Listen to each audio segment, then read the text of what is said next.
Assalamualaikum warahmatullahi wabarakatuh. Waalaikumsalam warahmatullahi wabarakatuh. Gimana kabarnya hari ini? Alhamdulillah, luar biasa. Allahu Akbar.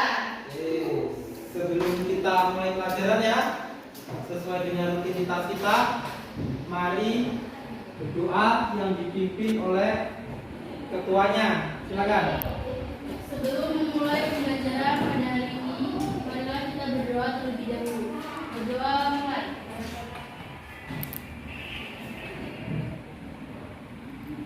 Berdoa selesai. Oke, semuanya sehat? Sehat. Tidak ada yang sakit ya?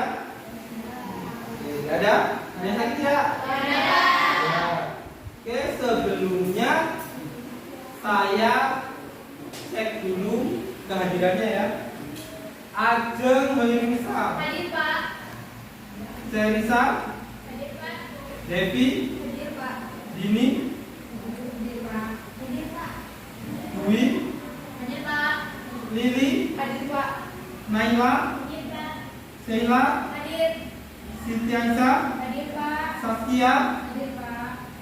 Amelia, Hadir Pak. Anita. Hadir Pak.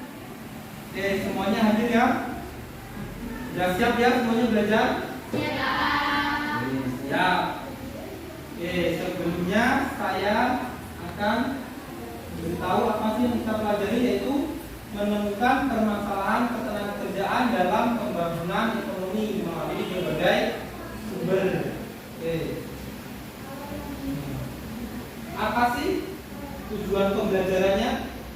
Kaitannya dengan materi kita ini. Nah, tujuan pembelajarannya adalah melalui kegiatan pembelajaran ini peserta didik dapat menganalisis informasi kaitannya dengan permasalahan IPA. Setelah Anda sudah tahu informasinya, yang selanjutnya adalah melalui kegiatan diskusi peserta didik dapat menemukan permasalahan ketenagakerjaan kaitannya dengan IPA melalui berbagai sumber. Nanti dicari dulu informasinya, terus permasalahannya ketemu, Anda diskusikan permasalahannya apa saja. Oke, manfaatnya apa? Agar Anda kelak ya dapat mendapatkan upaya yang sesuai. Dengan apa? Belajar ini dapat menumbuhkan semangat, kemampuan, keterampilan. Nah, harapannya itu tadi, kedepannya Anda mendapatkan upah sesuai dengan yang diinginkan. Namun, sebelum kita memasuki pembelajaran selanjutnya, saya ingin bertanya kaitannya dengan pelajaran minggu lalu, yaitu kaitannya dengan IPA. Ya, minggu lalu kan kita sudah bahas IPA, tetapi belum kita bagikan dari berbagai sumber. Silakan, siapa yang tahu apa itu IPA? Oke. Saya di sini jawab. Upah merupakan kompensasi atau balas jasa yang diberikan kepada pekerja karena telah menyumbangkan tenaganya. Oke, cukup ya, benar ya. Upah itu adalah kompensasi. Timbal balik apa yang kita dari apa yang dikerjakan. Oke, selanjutnya siapakah yang menentukan upah? Maka, oke.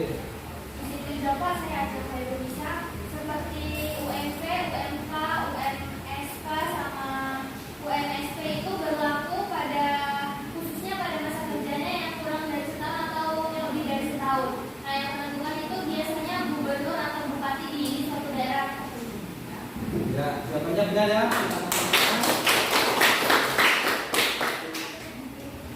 Banyak itu ya, jadinya ketetapan upah itu berbeda-beda dari provinsi yang satu dengan provinsi yang lain. Karena apa? Tingkat kebutuhan masyarakatnya juga berbeda. Bisa juga dipengaruhi oleh pendidikan yang berbeda. Itu yang menentukan upah. Oke. selanjutnya ya, kita lihat materi kita, yaitu di sini di depan ya. Ini tadi upah merupakan kompensasi. Nah, ini masih ada kaitannya. Ini sebagai kita ulas kembali diberikan kepada pekerja. Nah, tadi kan sudah disampaikan. Cuman di sini upah bisa dilakukan harian, mingguan, dan bulanan. Nah, seperti pekerja buruh itu juga upah. Di lingkungan kita di pedesaan, upah itu diberikan harian. Terkadang kerjanya pagi sampai sore. Upahnya ya sesuai dengan pekerjaan dan kesepakatan yang ada di lingkungan masyarakat. Nah, ternyata tidak semua upah itu ditentukan oleh bupati dan gubernur semuanya. Ada upah yang berlaku di wilayah-wilayah tertentu. Nah, permasalahannya apa di sini? Ya, pola upah murah. Nah, karena ini dari berbagai sumbernya apa? Nah, yang akan saya sampaikan yang pertama adalah dari artikel. Nah, di sini ada yang mengulas kaitannya tentang permasalahan kesejahteraan buruh, tentang upah yang terkait dengan sosialisme. Nah, ini oleh Muhammad Fakih Fajar. Oke. Apa kata beliau? Nah, ini untuk memudahkan ya, saya bagikan di grup kita ya, grup kelas. Silakan dibuka infonya sembari Anda melihat, sembari saya jelaskan.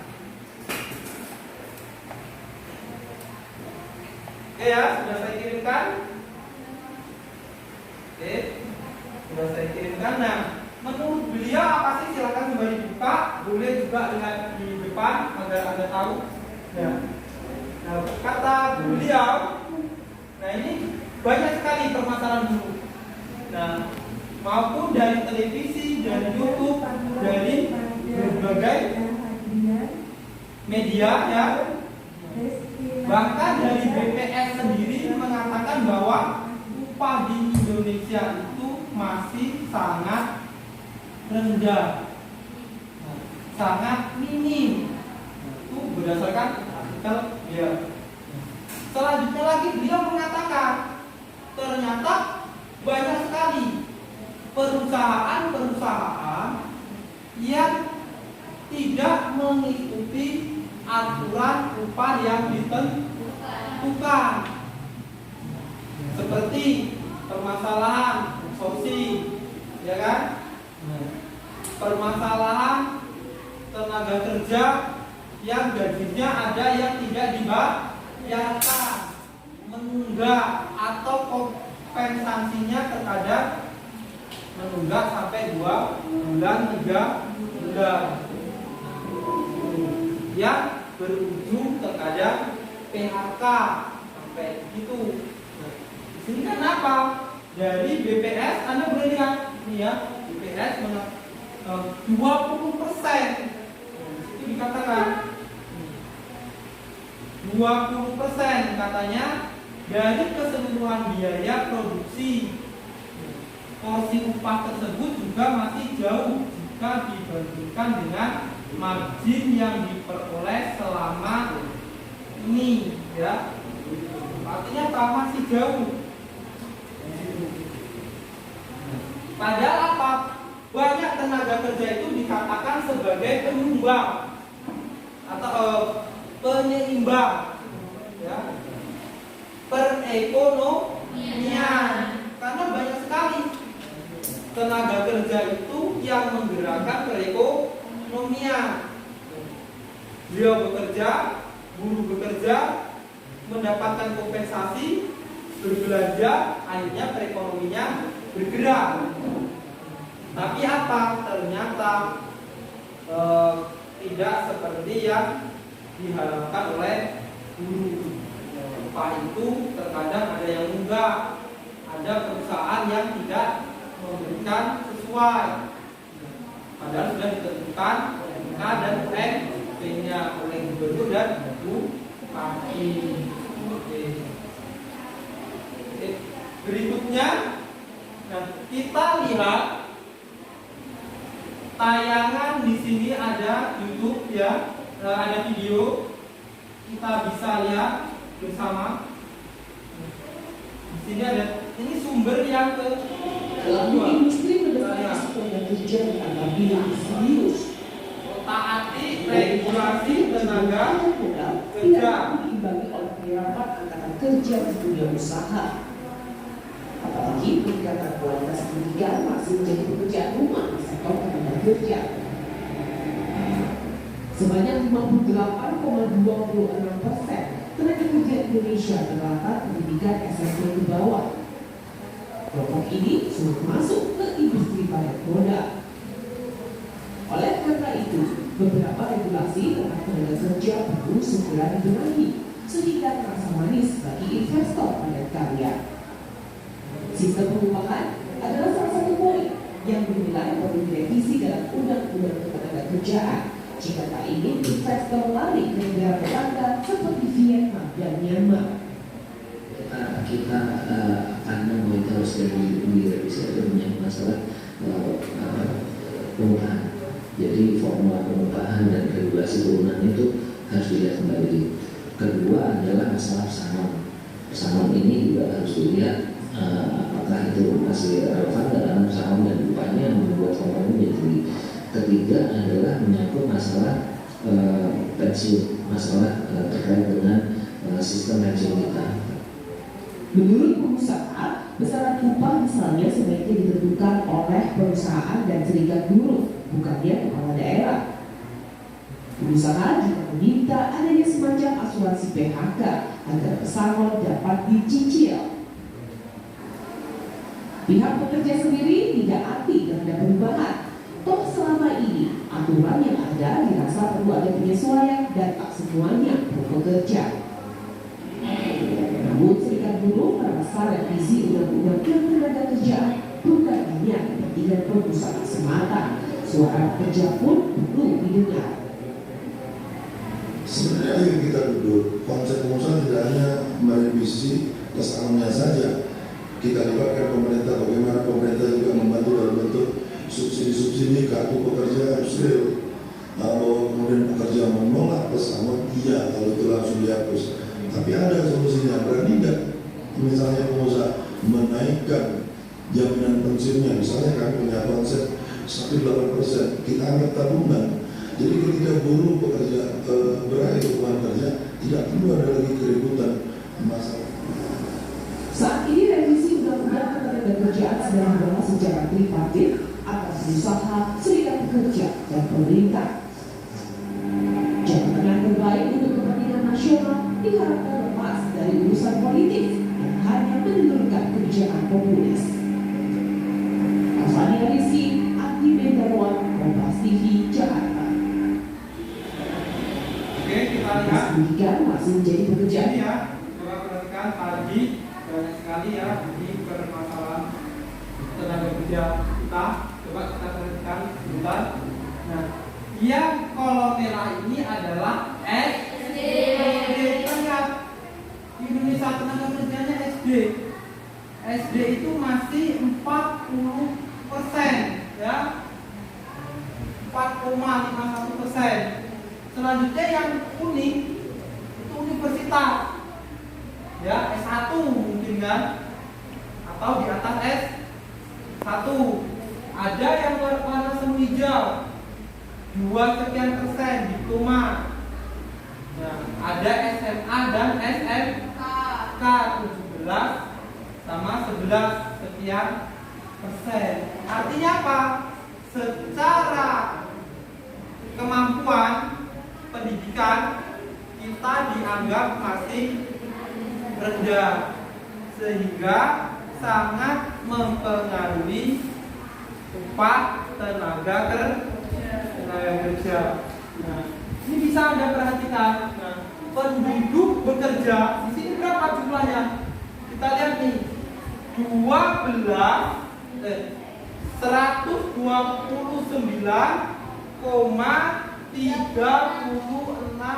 juta orang tuh didominasi oleh SD. Mungkin di antara orang tua kita ya, banyak yang SD. Tuh ya. Selanjutnya apa? Diikuti oleh SMK dan SMA. Nah, berarti yang SMA dan SMK itu sama-sama 17,sekian persen rupanya. Tadi malah saya mengira itu, ternyata ini ya. Oke, sumbernya mana? Dari Badan Pusat Statistik tahun 2019. Oke, selanjutnya di sini ada lagi.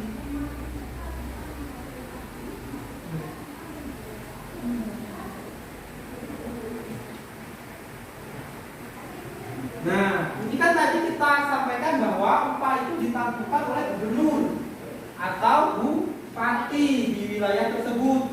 Nah, ternyata harapannya apa? Isi revisi Undang-Undang Ketenagakerjaan, upah tidak ditentukan oleh kepala daerah, asuransi PHK untuk mencicil pesangon, ya. Artinya pesangonnya itu sudah diberikan dulu harapannya agar ketika masa sudah tua, usaha si buruh tersebut sudah berkembang. Nah, kalau diberikan di belakangan, mungkin nanti banyak sekali upahnya semakin besar atau tidak terbayarkan. Ketika mau digunakan, yang si buruh tersebut, pekerja tersebut sudah kondisinya tidak sehat. Ya, paham? Paham. Ada yang tanya kan? Tidak. Nah, kita lihat di sini.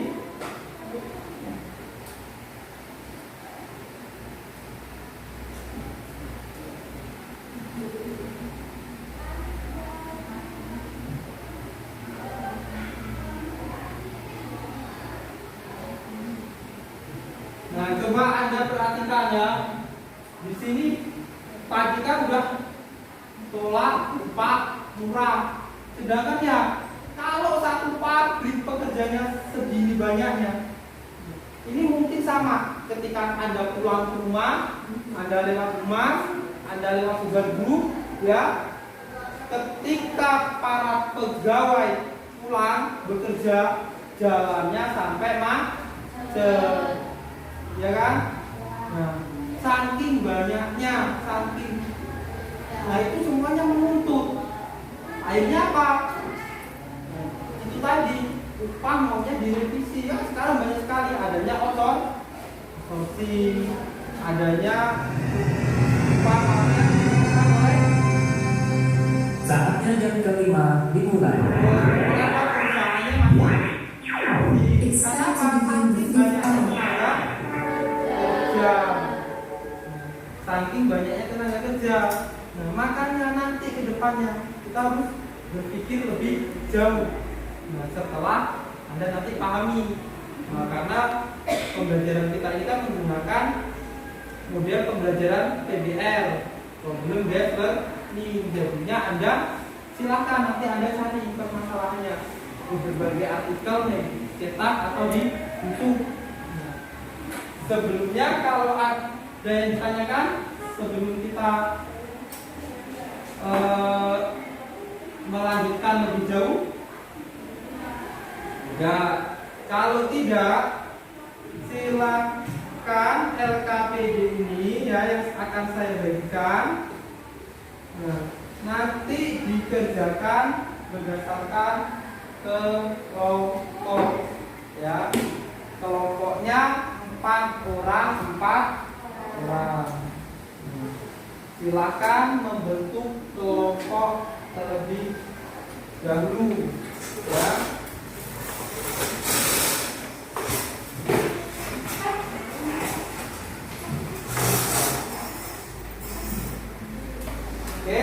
sudah pada kelompoknya?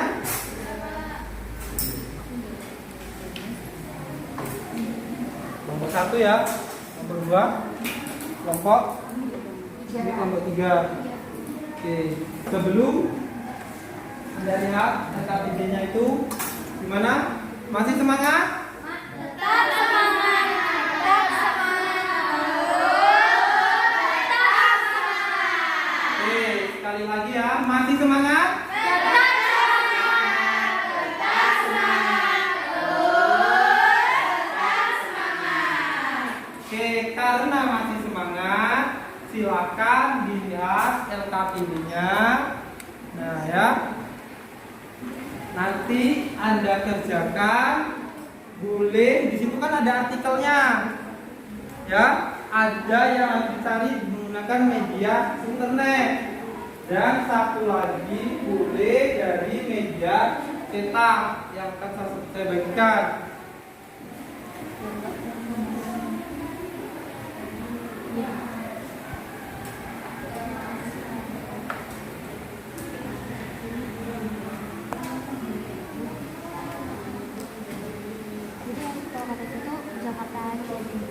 Silakan dibaca KPD-nya.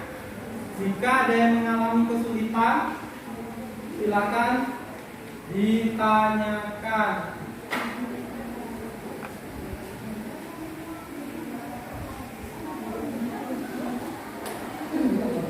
Gimana kelompok ini? Ada yang tanyakan?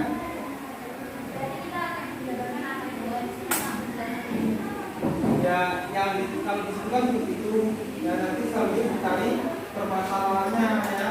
Maksudnya apa? Benar.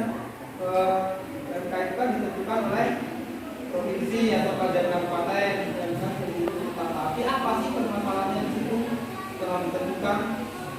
Oke. Lalu di sini gimana data permasalahan? Ya boleh, itu boleh terserah, ini kan hanya dari berbagai sumber, mau yang ditulis dari media cetak dulu, buku dulu, atau dari artikel dulu. Yang penting semua permasalahannya Anda selesaikan. Yang di sini gimana?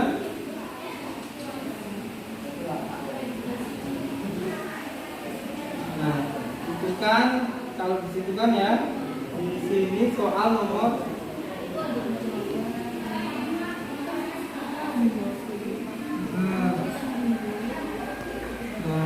itu nanti kita bahas secara ini ya, karena itu kan jawaban. Nah, karena itu jawaban, nah, itu nanti kita bahas ya, dari kawan rekan-rekanmu dulu, pendapatnya apa sih? Kamu kan udah tahu tuh sebenarnya, nah, seperti itu.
ada kendala? Ada Pak. Ya. Kalau nanti sudah selesai ya, nanti di present pastikan boleh tanya jawab di situ.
Ini ada yang tanyakan nomornya ini?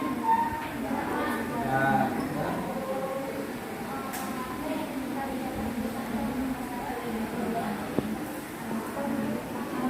Pak, kelompok 1 udah selesai. Kelompok 1 sudah selesai. Yang kelompok berapa nih? Kelompok 1. 1. Yang lainnya? Kelompok 2 udah Pak. Kelompok 2 udah, kelompok 3 udah. Pak, Oke, kita presentasikan ya di depan sini. Silakan kelompok 1 terlebih dulu. Nah, aturannya jika bertanya atau menyanggah nanti sebutkan nama ya dari kelompok mana. Oke, silakan.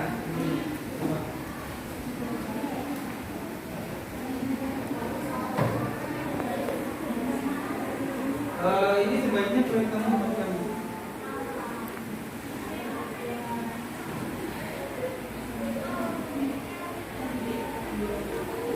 Oke, silakan. Assalamualaikum warahmatullahi wabarakatuh. Waalaikumsalam warahmatullahi wabarakatuh. Kami dari kelompok 1, saya Dwi Atika sebagai moderator. Di sini kami akan menjelaskan hasil diskusi kami tentang permasalahan IPA yang ada di Indonesia. Soal-soal akan dijawab oleh kelompok saya. Soal pertama akan dijawab oleh Siti Aisyah. Oke, saya akan menjawab pertanyaan nomor 1. Nomor 1 itu soalnya bagaimana sistem pemberian upah tenaga kerja yang baik. Jawabannya itu 1. Mampu memuaskan kebutuhan dasar kerja. 2. Menyediakan sistem pemberian upah yang sebanding dengan perusahaan lain pada bidang yang sama. Nomor 3. Memiliki sifat yang adil. Nomor 4. Menyadari bahwa setiap pekerjaan memiliki kebutuhan yang berbeda. Untuk pertanyaan nomor 2 akan dijawab oleh Zastia. Di sini saya akan menjawab pertanyaan nomor 2. Soalnya ada dampak apa yang ditimbulkan akan rendahnya upah tenaga kerja. Jawabannya, upah minimum berdampak pada kesejahteraan pekerja, tekanan biaya hidup. Pekerja yang miskin yang makin tinggi juga menimbulkan tuntunan akan kenaikan upah minimum di Indonesia. Masalah upah masih menjadi masalah teratas karena masih rendahnya upah di Indonesia. Jika tidak cepat ditangani, dapat menimbulkan mogok kerja atau tidak usaha rasa oleh para pekerja. Untuk pertanyaan yang terakhir akan dijawab oleh Anita. Di sini saya akan menjelaskan soal nomor 3, yaitu sistem upah yang berlaku di Indonesia dipengaruhi oleh yang pertama itu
akan menjawab pertanyaannya. Hal yang dapat dikembangkan agar upah minimum suatu daerah mengalami kenaikan. Selain PHK, perusahaan dapat meningkatkan regulasi pemerintah, di mana di sini perusahaan dapat menyesuaikan antara skala dan struktur upah minimum yang ada di perusahaan dengan upah minimum yang dikeluarkan oleh pemerintah.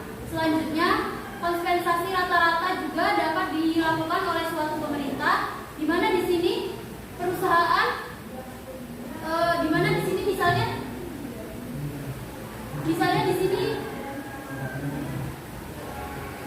misalnya di sini karena ketersediaan tenaga kerja untuk suatu bidang. Sebelumnya teman saya ada yang berhalangan izin untuk keluar. Mungkin Pak. Ya, silakan.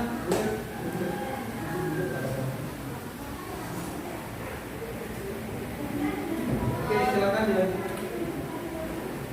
Boleh diulang, Pak? Boleh. Baik, saya ulang ya. Jadi, hal yang dapat dikembangkan agar upah minimum suatu daerah mengalami kenaikan. Selain PHK, perusahaan dapat meningkatkan regulasi pemerintah, di mana di sini perusahaan menyesuaikan antara struktur dan skala upah minimum, yang di mana yang pemerintah mengeluarkan upah minimum itu. Jadi perusahaan itu menyesuaikan antara upah yang dikeluarkan pemerintah dan upah yang diberikan kepada tenaga kerja. Selanjutnya, kompensasi rata-rata. Saat terjadi kenaikan upah minimum di pasaran, misalnya nih, misalnya ketersediaan tenaga kerja untuk jenis tenaga kerja tersebut semakin sedikit. Mau nggak mau kan perusahaan harus menaikkan gaji agar tenaga kerja itu tidak beralih profesi, tidak beralih ke perusahaan lain yang gajinya lebih tinggi. Sekian. Oke, gimana Bapak? Bu, ada pertanyaan lain? Oke, kita kasih tepuk tangan ya. Oke, kalau nggak ada pertanyaan yang lain, silakan boleh ditutup.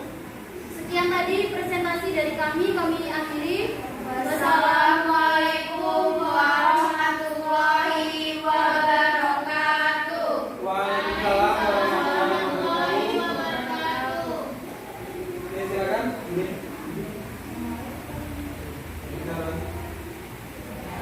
Oke, silakan dulu.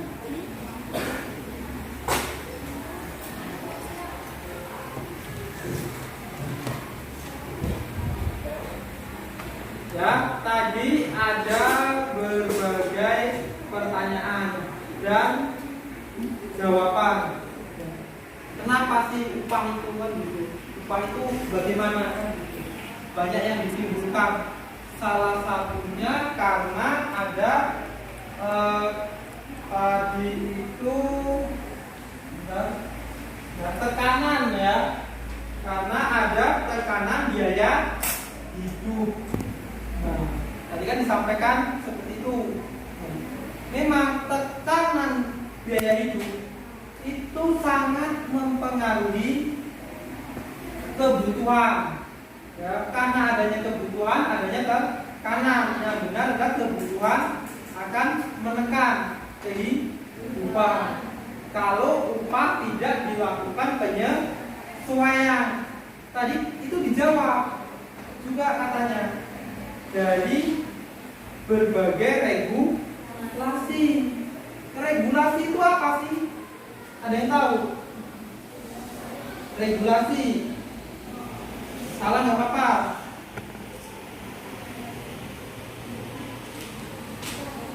Nggak harus benar. Silakan bisa jawab. Dulu sebisamu.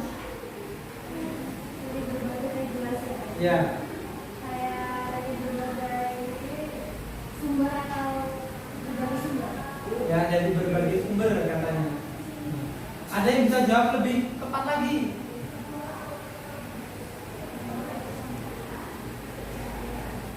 Kayak pengelolaan konsep untuk suatu Pengelolaan konsep yang akan dibuat. Nah, regulasi itu adalah benar pengelolaannya, tapi yang mengelola siapa? Pemerintah, otoritas. yang berwenang. Upah tadi itu kan udah dikelola sama kabupaten, yaitu wali kota atau kalau kabupaten kota wali kota, kalau kabupaten bupati, ya, terus oleh provinsi gubernur. Tapi apa? Banyak sekali perusahaan-perusahaan yang tidak mau memberikan upah sesuai dengan aturan yang berlaku. Tadi kan otoritas atau yang berwenang sudah menentukan. Ya itu tadi, sementara kebutuhan hidup semakin meningkat, apalagi seperti pandemi kemarin itu, ya kan? Pengeluaran banyak, harus beli obat-obatan, harus beli vitamin, sementara terjadi PHK besar-besaran. Ketika mau memberikan pesangon, perusahaan tersebut dalam kondisi tidak baik-baik saja. Makanya tadi dikatakan harapannya maunya pesangonnya dicicil, ya kan? Agar ketika terjadi sesuatu hal itu tidak ada yang dirugikan. Nah, tadi kaitannya dengan pertanyaannya Amel, masih ingat? Apa saja yang harus dikembangkan agar upah minimum pada suatu perusahaan dapat mengalami kenaikan?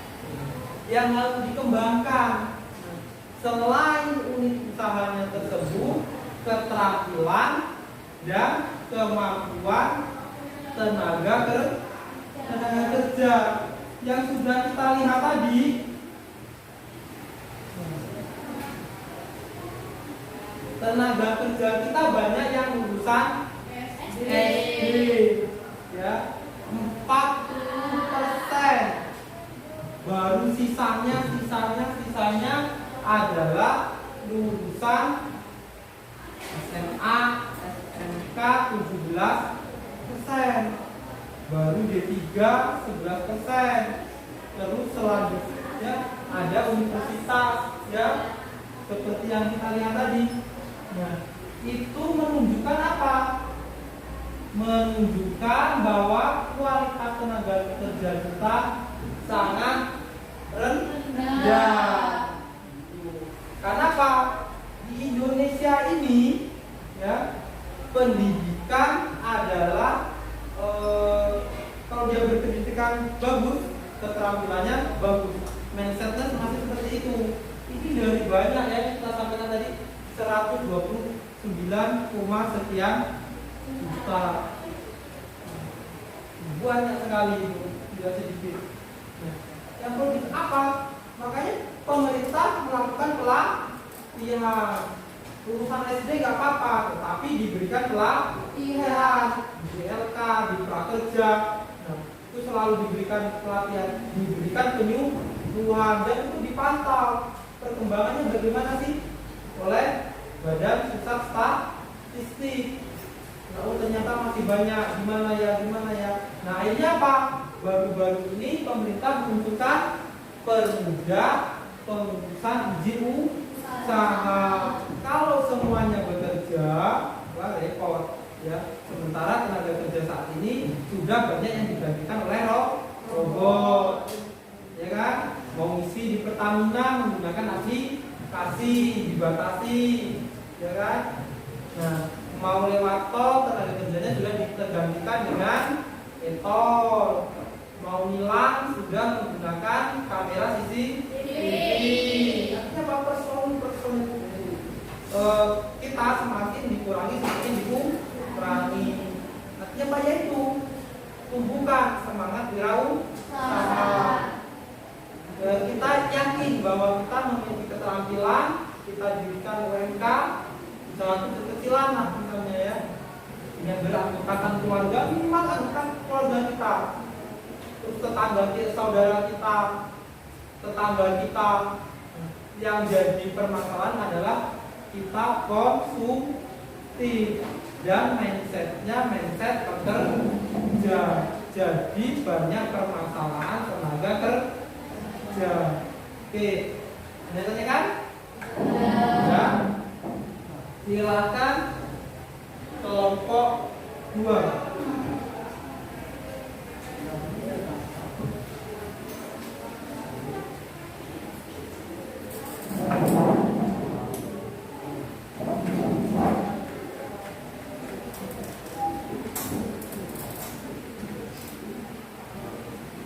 Oke, sebelumnya Assalamualaikum warahmatullahi wabarakatuh. Waalaikumsalam warahmatullahi wabarakatuh. Kami dari kelompok 2, saya Ajeng Khairunisa sebagai moderator dan teman-teman saya. Kami di sini akan menjawab persoalan nomor 4 yang akan dibacakan oleh Sheila. Oke, baik, di sini saya akan membacakan materi yang sudah kita pegang masing-masing, yaitu Jakarta, CNBC Indonesia, tingginya upah minimum sektoral atau UMSK mendorong pengusaha untuk merelokasi perusahaannya. Hal ini juga terjadi di industri sepatu yang berencana memindahkan 25 pabrik sepatu dari Banten ke daerah Jawa Tengah. Direktur Eksekutif Aprisindo Firman Bakri menyebutkan selain Banten, industri sepatu di daerah Jawa Timur dan Jawa Barat juga berencana memindahkan pabriknya. Firman menyampaikan dalam penentuan UMSK terjadi negosiasi antara pengusaha dengan serikat pekerja. Hanya saja sering terjadi permasalahan antara pengusaha dan buruh dalam negosiasi UMSK. Untuk penjelasan akan dijawab oleh Ajeng.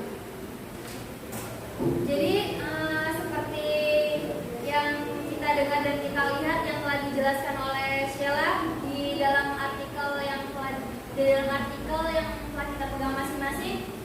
Menurut cnnindonesia.com, relokasi ini sudah berlangsung cukup lama. Alasan utama relokasi ini karena angka kenaikan upah yang terus menaik pada setiap tahunnya. Kenaikan upah yang tinggi tiap tahunnya di wilayah misalnya Provinsi Banten dinilai tidak sejalan dengan harga suatu perusahaan alas kaki atau sepatu yang cenderung tetap. Karenanya biaya yang dikeluarkan perusahaan pekerja malah memakai porsi besar. Jadi kayak misalnya di Banten ini perusahaan sepatu ini tiap tahunnya harga sepatu ini menetap, tidak berubah, tidak melonjak terlalu tinggi. Namun harga upah minimumnya terus melonjak setiap tahunnya. Jadi tidak sejalan dengan perusahaan yang akan jadi perusahaan tuh kayak dia nggak sejalan gitu loh. Sepatunya tetap tapi harga upah minimum setiap tahunnya tuh selalu meningkat. Selanjutnya akan dijelaskan oleh Celisa. Jadi, kesimpulannya semakin lama biaya input upah, semakin tidak kompetitif. Jadi, kemudian adanya relokasi. Relokasi ini bukan berarti pabrik tersebut tutup, melainkan pengembangan secara bertahap di wilayah baru. Selanjutnya saya serahkan kepada Cukup sekian presentasi dari kelompok 2. Jika ada yang ingin bertanya dipersilakan. Ini boleh kita kok. Silakan. Siapa dulu? Oke, sebutkan namanya. Saya Siti Aisyah dari kelompok 1 ingin bertanya, apa sih yang dimaksud dengan relokasi pabrik?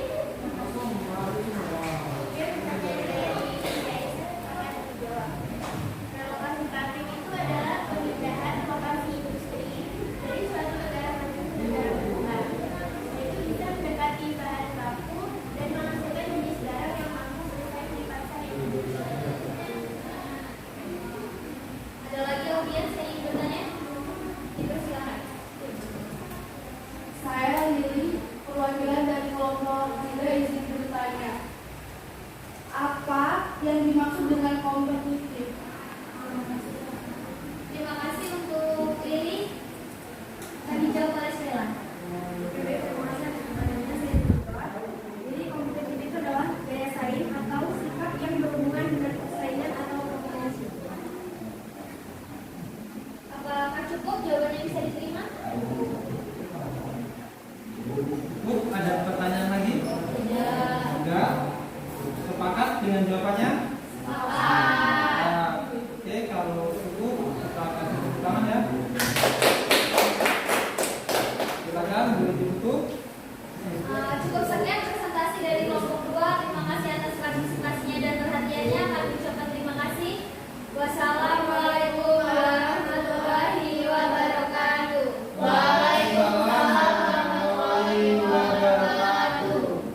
kaitannya dengan relokasi dan bahan baku.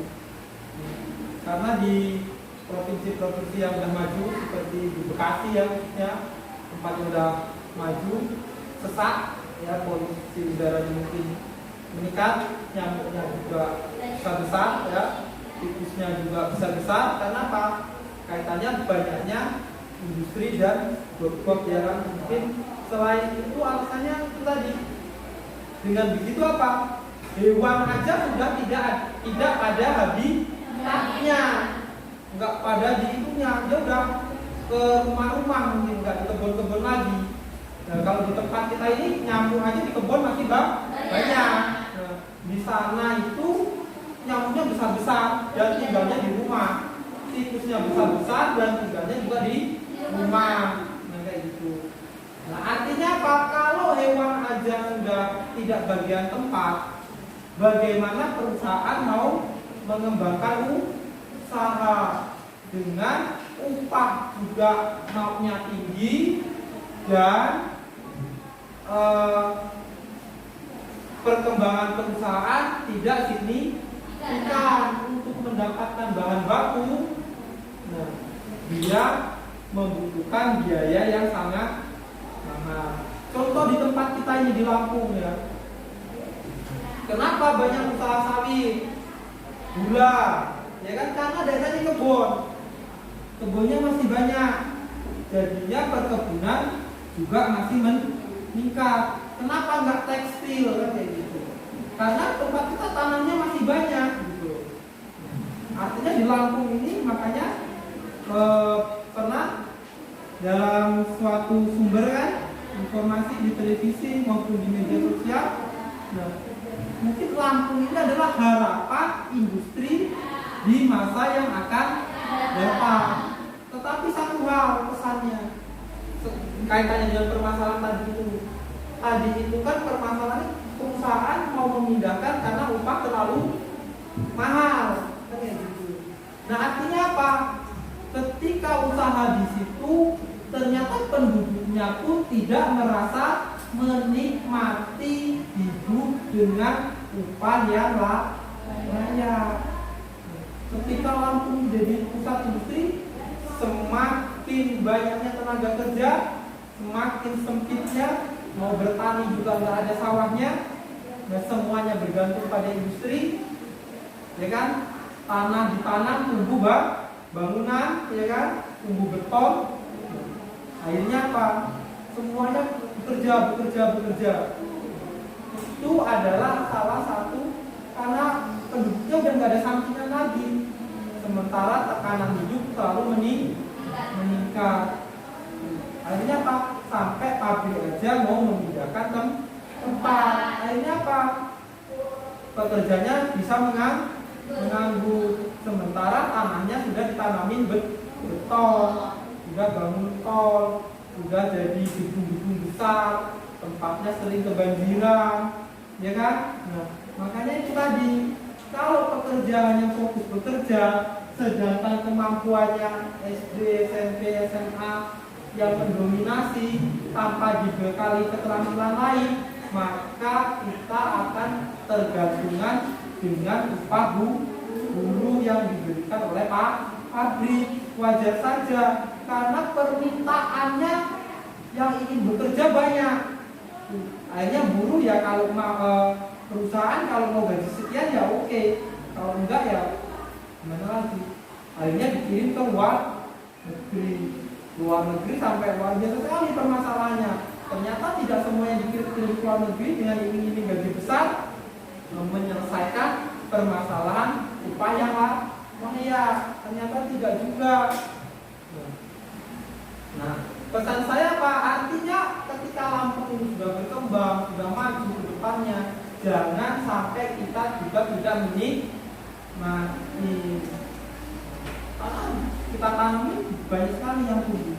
Nah, kalau saat ini kenapa? Kalau kita sudah upah di sini kita merasa cukup. Kenapa? Tenaga kerjanya memiliki sampingan yang lainnya. Kerja di rumah, tapi tanahnya 1 hektar. Dia tidak terlalu bergantung pada pabrik. Terus apa lagi? Nah, kerja di rumah tapi masih punya ternak. Kerja di sugar group masih bisa bermitra karena perkebunan di sini. Kalau di Bekasi mau apa selain berdaga? Makanya pemerintah meluncurkan program prakerja, memberikan pelatihan bisa berdaga, atau yang lainnya, percepat izin usaha, pemberian bantuan melalui bantuan UMKM, kredit usaha rakyat, agar apa? Tidak bergantung pada satu perusahaan. Kita mampu mendirikan usaha, atau kita sudah memberikan fasilitas-fasilitas, dikasih pelatihan, nggak punya duit dikasih pinjaman, ya kan? Nggak bisa mengelola diberikan pendampingan, tetapi dasarnya sementara ini mindset kita adalah mindset bekerja. Apa cita-citanya? Pengen bekerja di sini.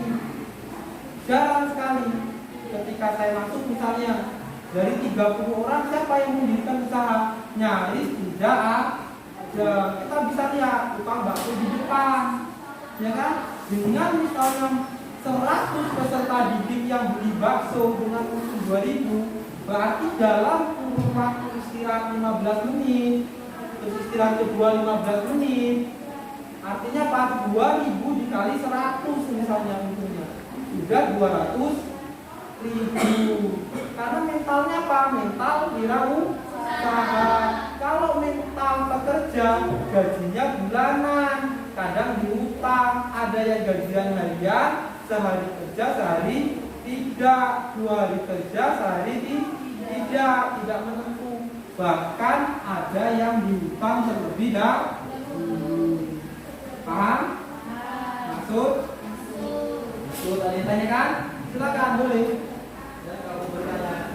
Oke, kalau tidak ada yang bertanya, silakan dilanjutkan kelompok 3, kelompok terakhir ya.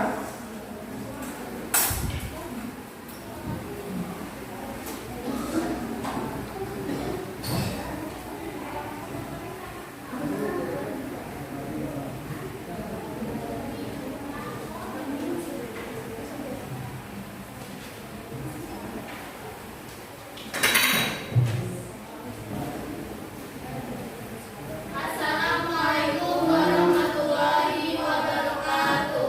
Waalaikumsalam warahmatullahi wabarakatuh. Kami dari kelompok 3 ingin mempresentasikan hasil diskusi kami. Saya Debbie sebagai moderator dan teman saya Amel, saya Dini, saya Lili. Jadi di poin kita itu cermati permasalahan yang ada pada link atau artikel tersebut. Jadi apakah langkah guru tersebut sudah tepat didiskusikan dengan kelompok Anda, berikan argumen Anda serta alasannya. Jadi menurut saya di kelompok saya di situ berdasarkan artikel belum tepat sasaran, karena jika si guru hanya mengirimkan karangan bunga saja, tentu perusahaan itu tidak memiliki efek yang jelas untuk bisa membayar utang yang setimpal pada para pekerjanya. Lalu perusahaan tersebut juga tidak menganggap karangan atau aksi dari demo tersebut. Tetapi jika aksi buruh berdemonstrasi dengan aksi yang nyata dan apabila tujuannya untuk melindungi dan memperjuangkan hak-hak normatif mereka, maka tidak anarkis, maka diperbolehkan. Pada intinya, cita-cita gerakan buruh adalah terciptanya kesejahteraan bagi kaum buruh dan keluarganya. Untuk mencapai tujuan itu, tentunya serikat buruh tentu memiliki capaian-capaian yang tersusun dan fleksibel. Dan untuk mengatasi cara konflik di tempat kerja itu ada empat cara. Yang pertama, mengurangi ego diri sendiri.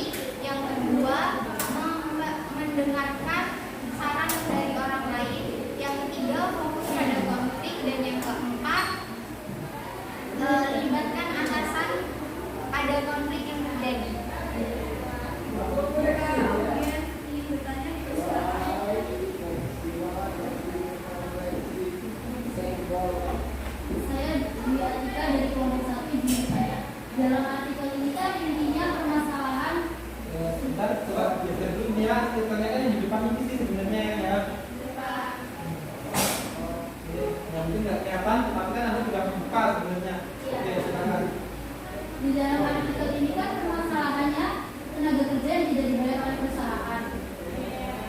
Biasanya hal apa sih yang menyebabkan perusahaan itu mengalami keterlambatan dalam memberikan upah kepada tenaga kerja? Baik, terima kasih atas pertanyaannya Bu Monika. Saya Devi, satu moderator ingin menjawab.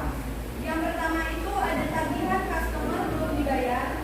Jadi tagihan-tagihan tersebut menumpuk, tidak terbayarkan. Yang kedua ada pengelolaan keuangan berantakan. Jadi manajemen di perusahaan tersebut itu hancur, tidak bisa manage waktu dengan baik. Kemudian yang ketiga ada hilang motivasi kerja. Jadi kalau motivasi kerja udah nggak ada, otomatis kerjanya kan harus alasan. Yang keempat itu ada loyalitas menurun, dan yang terakhir itu masalah pada sistem transfer. Terima kasih. Apakah sudah puas? Apakah ada yang ingin Saya mau bisa dari kelompok kedua bertanya, apa saja kesalahan yang dapat terjadi dalam proses penggajian? baik? Terima kasih. Ajeng, saya Devi izin menjawab. Jadi yang pertama itu ada catatan yang tidak memadai. Jadi kayak misalkan dalam apotek itu kan ada faktur, ada SIP, itu tidak memadai. Jadi banyak yang sulit. Kemudian yang kedua ada telat membayar gaji dan arsip pajak. Dan yang ketiga ada tidak update terkait peraturan ketenagakerjaan. Jadi perusahaan tersebut membuat peraturan sendiri tanpa melihat peraturan ada pemerintah tentang ketenagakerjaan. Dan yang terakhir ada kelebihan atau kekurangan membayar gaji. Sekian dari jawaban kami. Apakah sudah puas? Baik. Terima kasih. Kita akan tepuk tangan dulu.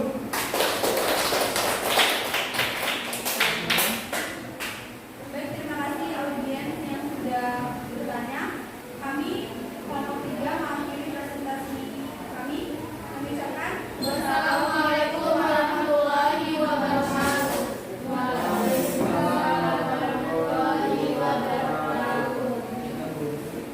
Oke, kita lihat bersama artikelnya ya di sini dan di kita lihat. Nah, di sini berapa? 18 miliar belum terbayarkan, ya. Dan di sini dikatakan 7 bulan upah tidak dibayarkan. Nah, tadi katanya apa? Para buruh mengirimkan keterangan bunga. Ya kalau memang perusahaannya tidak merespon ya itu bisa berakhir sia-sia. Nah, itu tadi permasalahannya ya. Kalau jumlah pekerjanya ada satu pabrik yang sudah kita tayangkan seperti tadi, nah itu kalau dikalikan gajinya misalnya 3.500.000 selama 7 bulan bisa terjadi.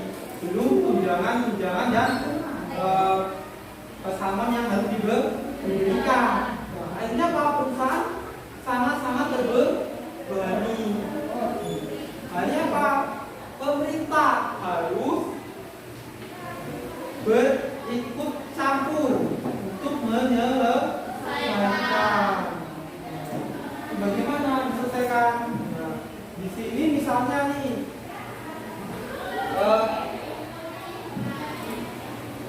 ya sebenarnya PT PSP belum membayar upah pada bulan Maret 2017 sampai dengan Oktober 2017 lalu. Hingga saat ini para buruh telah melakukan gugatan ke pengadilan dan sudah menang di tingkat pengadilan tinggi.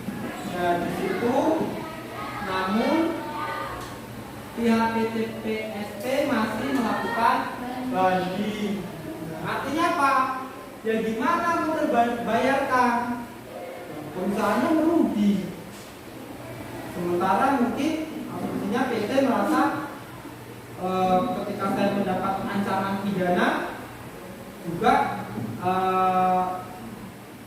lebih baik saya mendapatkan itu dan saya tidak membayarkan uang kompensasi kepada buruh. Bisa jadi nanti terus mengulur waktu melakukan banding, akhirnya buruh merasa bosan. Karena apa? Sudah tidak ada pekerjaan, apalagi uang yang sudah lalu belum terbayarkan. Karena demo pun butuh tenaga. Harusnya apa? Memang disalurkan secara benar, tepat, akurat. Yang bisa siapa? Yaitu kamu, otoritas yang berwenang. Dilakukan apa? Konsolidasi. Pokoknya pendidikan dan sebagaimanapun untuk mencapai kesepakatan.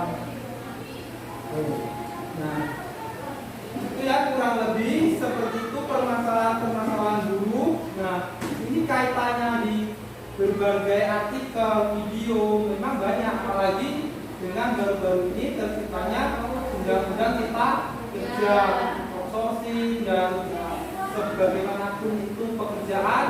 Nah, sebenarnya memang banyak outsourcing ini karena pekerja kita itu banyak yang jangankan di pabrik, yang kerja di lingkungan kita duduk itu aja nggak kerja juga nggak mendapatkan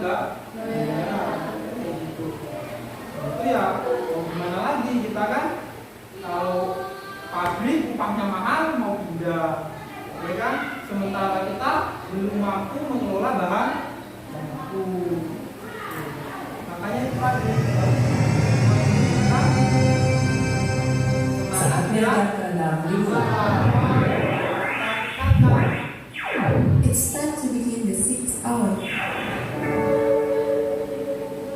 Jangan hanya berpatokan pada perusahaan-perusahaan yang ada di lingkungan kita, karena buruh itu, tenaga kerja itu sekarang banyak sekali, 129 juta sekian, hampir separuh dari penduduk di Indonesia. Itu sudah mendekati separuh. Nah, kalau semuanya mindsetnya bekerja, siapa yang akan mempekerjakan? Sedangkan yang punya modal adalah orang-orang asing. Ini apa? Sumber daya alam, enggak sumber daya manusianya. Itu dikuasai oleh asing banyak sekali karena ketidakmampuan kita, kelalaian kita, mindset kita. Ya, kalau dulu kecil, misalnya gini, rajin pangkal pandai, menabung pangkal kaya. Rupanya tidak, menabung itu tidak membuat kaya. Mindsetnya sekarang diubah, Pak. Bagaimana 1.000 ini nggak usah kita tabung, besok jadi 10.000. 10.000 ini nggak kita tabung, besok menjadi 20.000. Kalau ditabung, nah benar kita nabung hemat, ya benar. Tetapi kita juga harus menunjukkan bagaimana isi 1.000 ini bisa 1.500, bisa 2.000. Kenapa? Nilai uang akan mengalami penyusupan. 1 bulan dari ini Anda menabung, tiba-tiba BBM naik 1.000 hari ini harusnya TP dapat 2, sekarang TP dapat 1. Artinya apa? Mindset ubah. Ternyata bagaimana saya punya uang 1.000 jadi 1.500 atau 2.000. Maksud? Ya. Kalau dulu rajin panggal pandai, satu orang tekun, dia bisa bermanfaat untuk dirinya. Sekarang apa? Kita diminta untuk berkolaborasi, membangun kerjasama. Dia bisa mendapat, oh ini bisa sebagai produsen, keluarganya nganggur. Yuk kamu buka usaha, nanti saya suplai, berkolaborasi. Yuk kamu jadi salesnya, nawarin produk saya, misalnya seperti itu. Terus. Artinya kalau dia benar rajin pandai, tetapi diikuti dengan kolaborasi. Kita bangun perekonomian keluarga, saudara, tetangga, bukan kita mementingkan perekonomian kita masing-masing. Agar tidak melulu upah ini berkelanjutan. Pemerintah membantu kita berdasarkan otoritasnya, wewenangnya, tetapi kita juga bangkit menolong diri kita. ya melalui apa? Program-program, udah dikasih kur, udah dikasih pelatihan, udah dikasih pendampingan, yang nggak mampu dikasih PKH, BBM naik juga dibantu, dan seterusnya. Tapi tanpa kita sadari, ya kita akan ketinggalan, bergantung terus seperti ini. Kenapa? Gak ada jurusan orang dalam. Apalagi kalau terbangun seperti itu, mindset seperti itu. Nah, hidup ini pilihan ya. Apa kita nih? Kalau mindsetnya bekerja berarti kita dipilih, diobrak. SMA setahun mengeluarkan sekian, yang kuliah 20%, yang lainnya kerja, yang lainnya nganggur, belum SMK-nya, ya kan? Dan seterusnya. Nah, jadi apa? Permasalahan tenaga kerja akan selalu muncul terus. Itu penjelasan dari saya. Selanjutnya saya akan tanya kepada Anda ya. Sebelumnya sudah jelas semua? Sudah. Oke. Di sini adakah harapan Anda? Kita lakukan ini ya. Harapan Anda setelah belajar ini, tadi kan permasalahan buku yang sangat kompleks. Nah, harapan Anda itu bagaimana, Bro? Setelah kita belajar, apa yang Anda harapkan ke depannya? Oke, silakan. Bisa. Saya harapannya tuh seluruh usia produktif ini dapat bekerja dan mendapatkan upah sesuai dengan apa yang dia lakukan atau kerjakan. Oke, ya. Sebelumnya saya ingin bertanya nih, apa cita-citamu? Kan kamu itu harapannya itu mendapatkan lapangan yang layak. Cita-citanya apa sih?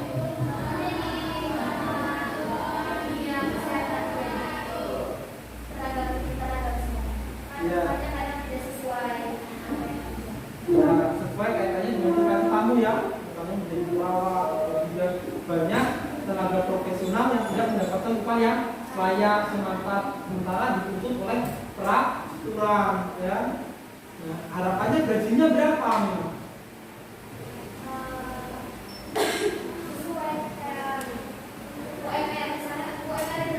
UMR aja ya. Misalnya berapa nih? Misalnya nominalnya 2,5 sampai 2 juta untuk mendapatkan gaji 2.500.000 saja masih susah ya, ada kamu begitu. Kalau harapannya Amel nih, gajinya berapa? Menurutmu gaji yang pantas ketika kamu nanti bekerja agar enggak mendapatkan tekanan hidup itu berapa? 3 juta. Minimal 3 juta ya. Kalau menurutmu bagaimana saat ini? Sudah banyak yang mencapai 3 juta atau belum? Belum, masih banyak yang di bawah UMR. Iya, banyak sekali di bawah UMR 24 sekian ya kan, salah satu 2,5 itu aja jauh. Sementara kebutuhan pokok terus meningkat. Nah itu artinya apa? Dari 2 pertanyaan rekan Anda aja mindsetnya masih bekerja. Artinya, mindsetnya bagaimana? Kalau gitu saya nggak mau jadi kerja Pak. Saya mau buka usaha kan gitu. Seperti Mama Bakso di depan di kantin. Tadi udah Bapak contohkan saya aja bisa nyampe begitu dengan kita wirausaha. Kan seperti itu. Nah, artinya apa ke depannya? Itu adalah harapan yang apa-apa kita ada bekerja itu juga boleh ya, bekerja yang halal untuk kita melangsungkan kehidupan. Tapi jangan lupa tadi memang kalau kita evaluasi banyak sekali tenaga kerja yang tidak mendapatkan haknya. Oke. Selanjutnya lagi kita lihat, kita melihat yang tadi ini ya, kaitannya dengan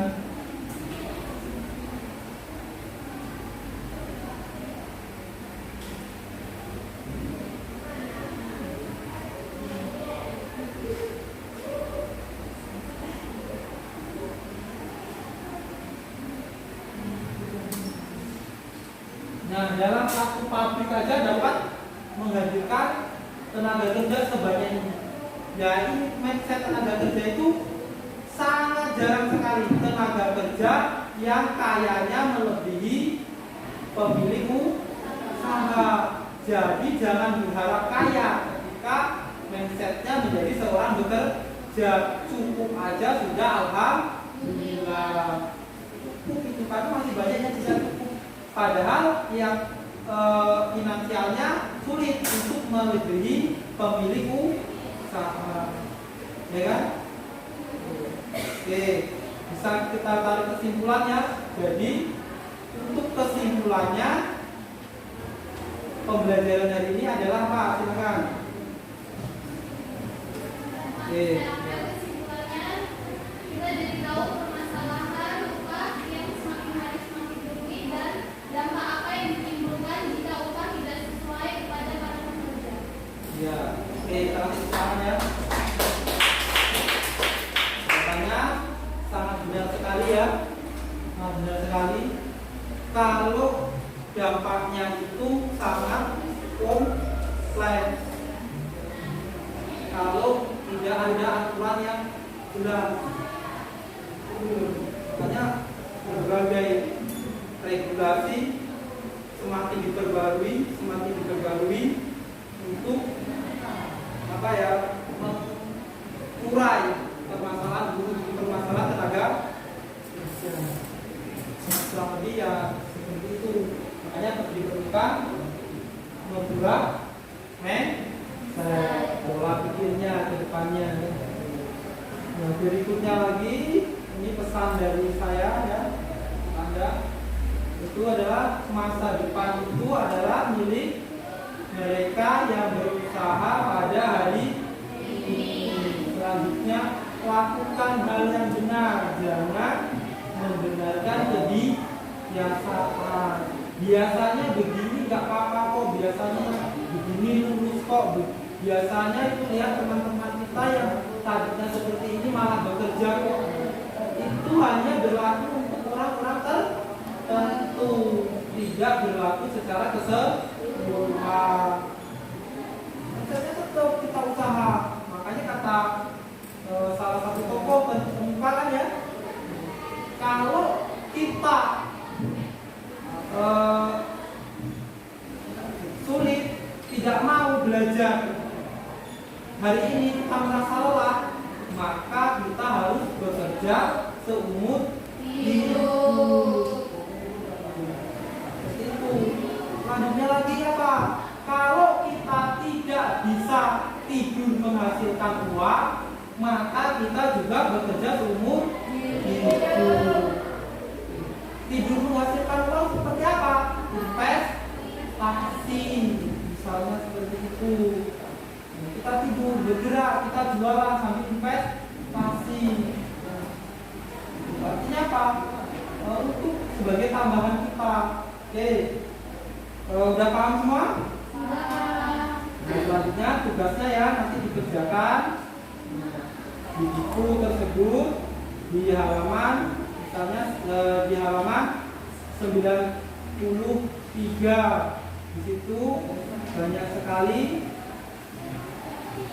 ya untuk membangun diri Anda dari berbagai artikel Anda lihat, Anda uraikan ya. Oke, itu saja sebagai pembelajaran ini ya. Kalau sudah cukup, tidak ada yang ditanyakan lagi, kita bisa sampai di sini. Oke, sekali lagi masih semangat?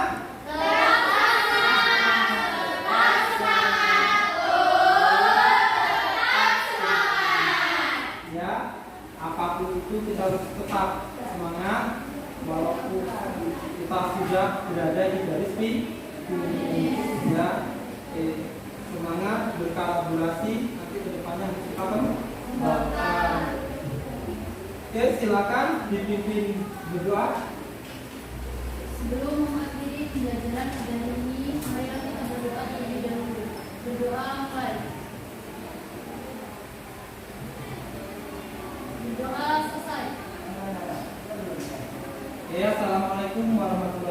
wabarakatuh.